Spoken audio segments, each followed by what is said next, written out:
मु संबित पट्टनायक राज्य संपादक राय रामानंद स्मृति परिषद ओडिशा। आमर मुख्य उद्देश्य होची राय रामानंद स्मृति परिषद 2022 मसीह गठित होता।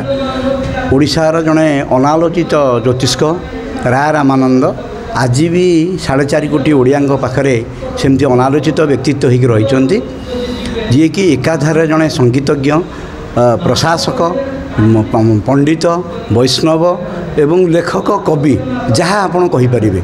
आज की 550 वर्ष तले पुरी जिलार बेंटपुर ग्राम रे तांकर जन्म होता।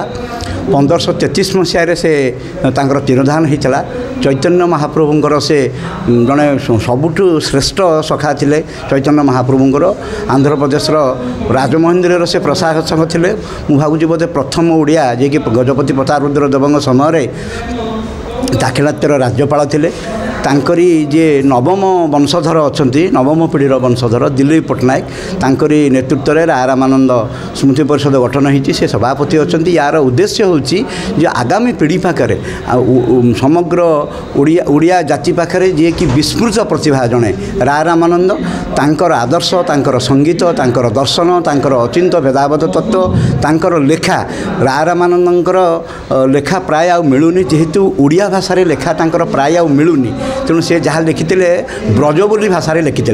ब्रजबोली हूँ गोटे भाषा जोटे साधारण भाव वैष्णव मैंने से भाषाटा को व्यवहार करते। वैष्णव दर्शन प्रचार करने कि ओडिशा, बंगाला, छत्तीसगढ़, बिहार, आसाम सबुआड़े ब्रजबोली भाषा को समस्ते बुझीपारे। से समय मध्ययुगीय कवि मैंने राय रामानंद भाया, जी कि राय रामानंद होती समग्र पूर्व भारत में प्रथम कवि जी कि ब्रजबोली भाषा लिखिते। पद समुद्रम, दंडात्मक लीला, एमती कि 4टी बही आम प्रकाशित करुचु। चैतन्य महाप्रभु आसवा पूर्व से जगन्नाथ बल्लभ नाटक लिखिते। से जगन्नाथ बल्लभ नाटक मध्य श्रीमंदिर में अभिनीत होता। आम बर्तमान जगमोहन लाला ओडिशार प्रथम नाट्यकार बोली कहूचे, किंतु आम निश्चित भाव में कहूँ जे राय रामानंद ही थे ओडिशार प्रथम नाट्यकार, जी कि उन्हें नाट्य निर्देशक थे, संगीतज्ञ थे, एकाधारे वैष्णव थे एवं पृथ्वी सारा वैष्णव दर्शन। आज आप जो पृथ्वी सारा 200 देश में जो प्रचारित होची जगन्नाथ रथ यात्रा, वैष्णव दर्शन, तार मूल पिंड होचुंदी राय रामानंद दर्शन, जहाँ आज चैतन्य महाप्रभु माध्यम समग्र पृथ्वी में प्रचारित होती। तार मूल स्रष्टा होचुंदी राय रामानंद। किंतु अत्यंत दुख और परितापर विषय राय रामानंद को कहीं जानी ना।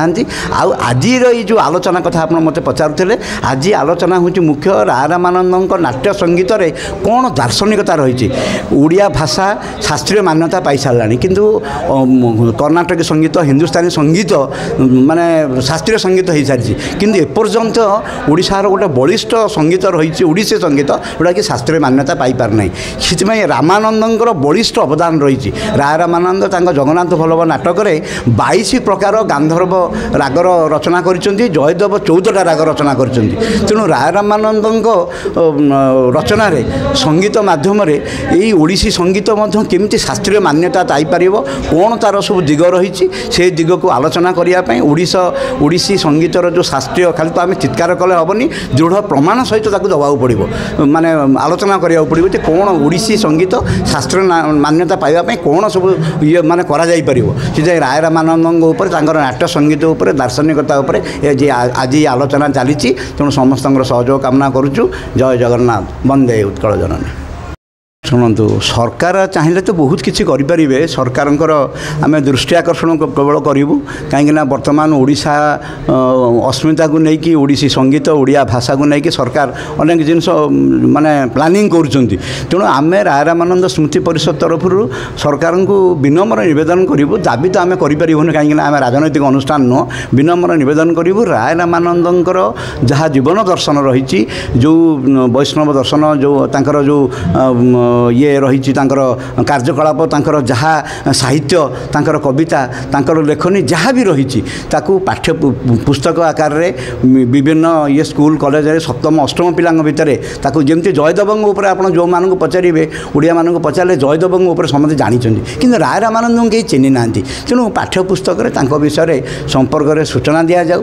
कि ना जगन्नाथ बल्लभ प्रधान पीठस्थली जोटि से चैतन्य महाप्रभु सहित रहीकि धर्म आलोचना करुले ये आलोचना करुले साहित्य आलोचना करुले दर्शन आलोचना करुले सेठी तांकर गोटे प्रतिमूर्ति प्रतिष्ठा करा जाऊ किछि नहले पुरी रे अंतत पुरी होचे ओडिशार आमर आध्यात्मिक राजधानी भुवनेश्वर राजनैतिक राजधानी हेले आध्यात्मिक राजधानी होची पुरी तेणु पुरी रे तांकर गोटे प्रतिमूर्ति प्रतिष्ठा करा जाऊ से जगन्नाथ बल्लभ पाखरे गोटे रोड को तांकर नारे नामकरण करा जाऊ एवं भुवनेश्वर रे मध्य गोटे प्रमुख जगार राय रामानंदर गोटे प्रतिमूर्ति स्थापन करा जाऊ एवं आमे मध्य गोटे ये म्यूजियम टे आरंभ करिचु राय रामानंद गोटे डॉक्यूमेंटरी मध्य आमे गोटे आरंभ करिचु अधा आइछि तेणु आमे तथ्य संग्रह करिचु तेणु सरकार तक आमे दृढ़ ये करूँ नवेदन करूँ विनम्र प्रार्थना करूँ जे राय रामानंद स्मृति परिषद को संगीत नाटक एकाडेमी एवं साहित्य एकाडेमी सहयोग करूँ राय रामानंद अप्रकाशित पांडुलिपि को खोजापी तांकर जहाँ रही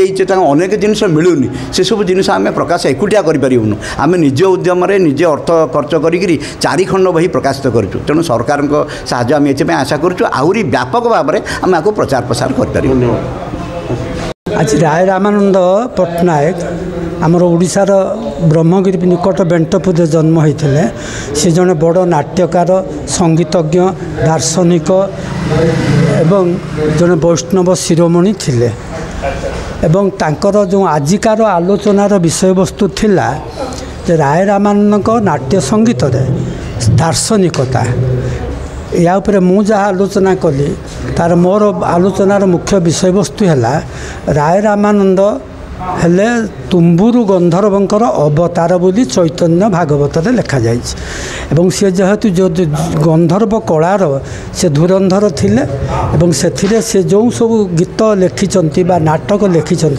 से सब दार्शनिक तत्व को से प्रतिफलित करिसेंती उदाहरण स्वरूप सी जो राग गुड़िक लिखिं राग गुड़िक आम साधारणतः कर्णर शुणु किंतु रागर गोटे दृश्य रूप मध्य अच्छी जोटा दर्शन माध्यम आम कर्ण द्वारा जहाँ श्रवण कले चक्षुरे दर्शन कले ता किभली देखा तार सब ध्यान मूर्ति मध्य परिकल्पित होती से गुड़िक राय रामानंद जमीती माधवादी राग गांधार राग ललित राग यही सब जो चर्चा करिसेंती से प्रत्येक रागर दृश्य रूप मध्य से वर्णना करिसेंती उदाहरण सब ललित माधव आम ललित बोली जो राग कहू श्री जयदेव गीत गोविंद अच्छी आमर ओडिशा रे बहुत जनप्रिय राग ललित आमर ओडिशा रे एते जनप्रिय थिला जे आमर प्राची उपत्यका रे ललित माधव ना रे एक मंदिर भी अच्छी एवं प्रत्येक रागर जो दृश्य रूप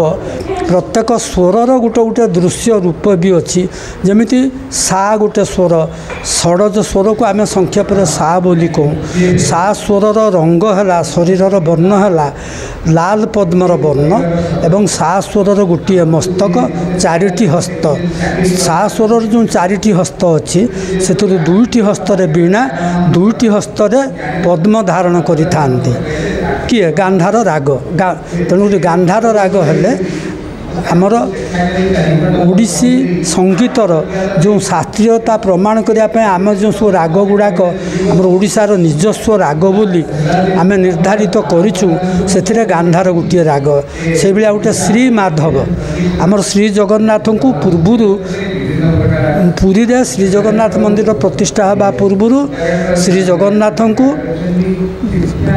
आमर विश्वाबसु शबर सरदार जी कि जड़े बड़ गंधर्व थिले सी नील माधव रूप से पूजा करुले जेहेतु तांकर पूजक जड़े गंधर्व थिले से माधव को सी माधव राग को सी निजे गान करुले एवं जो माधव मूर्ति को सी तांकर मानस चक्षुर दर्शन करुले यही सब विषय में आज आलोचना कली जोटा कि आमर ओडिसी संगीत को परिपुष्ट करने एवं ओडिसी संगीत को भारतर अन्यतम शास्त्रीय संगीत भाव में प्रतिष्ठा आणिक दबापाई राय रामानंदर संगीत शास्त्र तत्व गुड़िक बहुत साहाय्य करिवो से विषय में आलोचना कली। धन्यवाद। तो संगीतर स्वर को ठीक भाव में गान कर गुरु आश्रम रही गुरु पाखु भाषा साहित्य संगीत सबू शुणी शुणी शिखिले कहगला श्रुति परवर्ती काल जो श्रुति गुड़िक संकलित हो वेद रचना कराला से कामटी कले कृष्ण द्वैपायन कृष्ण द्वैपायन वेद को चारि भाग संकलन करने ना है व्यासदेव बा वेदव्यास। ये जो वेदव्यास पाखु वैदिक साम गान जो सब गुड़ा शुणा स्मृति भाव से सब संकलित हो लिखित भाव में आसला प्रथम संकलन कले वेदव्यास। वेदव्यास कौन कले सी चारि जन शिष्य को शिखे जैमिनी की शिखे जैमिनिक साम गान जोटा वेदव्यास शिखेले जैमिनी साम परंपरा जैमिनी सब विभिन्न शाखा विभक्त है। साम गान विभिन्न 1080 शाखा विभक्त है। 1080 शाखा 14 शाखा प्रचलन से दाक्षिणात्य सबुआड़े अच्छे दाक्षिणात्य विशेष भाव आउ गोटे हूँ साम गान शाखा बर्तमान प्रचलन अच्छी आम ओडिशा जो मैंने यज्ञ कर साम मंत्र गान कर कौथिन्य शाखा। कौथिन्य शाखा जे कहगला बहुत कौथिन्य किए आम कौथुम पुणी किए आम लज्जा पाला केतल किए कहे जैन्य शाखा प्राचीन सी प्राचीन सब